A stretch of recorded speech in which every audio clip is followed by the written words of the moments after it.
Thanks for joining us again this week. And today we are going to talk about subleasing. So subleasing is everyone's favorite topic these days because it has taken such a large part of the conversation when people are thinking about their offices and their future and their finances. You know, in Los Angeles, one of the most interesting things right now is when this all started, we had just over 600,000 square feet of office space in a large portion of Los Angeles County. And now, in the last 90 days, we have over 1 million square feet that have been added. So subleasing everywhere. And comparatively, we have, if you look at other markets around the country, we're at 2.5 million square feet that's been added in New York and already 5 million square feet in San Francisco.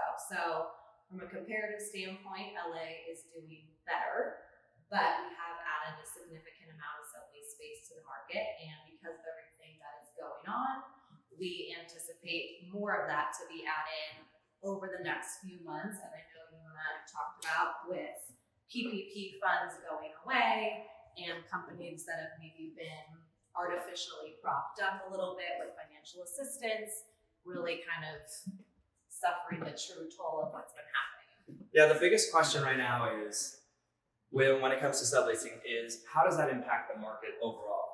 Rates are obviously coming down a little bit, as we spoke about last week. We are seeing a lot of subleases hit the market, which means there's going to be a lot of competition for space and opportunities, landlords and sublandlords alike.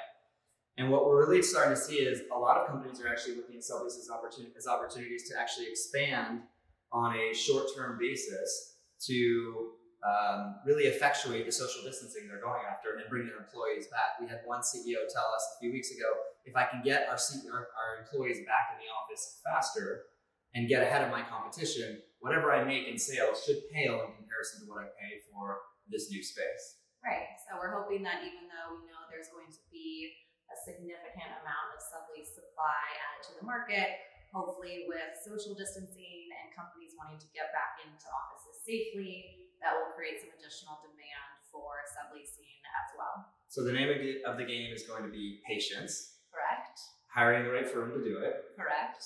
And making sure that you are marketing it in all of the right places. And that doesn't necessarily just mean putting it on databases and waiting for people to call you, which is really not happening yet. No, it's doing fun things like this, having videos taken of the space. Not everyone's comfortable touring in person. So really making sure that you're getting the most for your marketing dollar. And we're happy to help with that. So let's finalize one good thing, 3 good minutes. Ryan? One good thing? What's your one good thing? Besides this COVID hair. That could be your one good thing.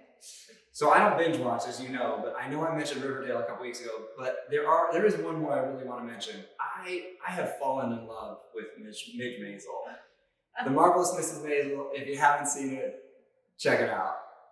Thanks for tuning in. 3 good minutes. I'm Jen. This is Ryan. Join us next week. We are going to be talking about 7 tips for the return to the office.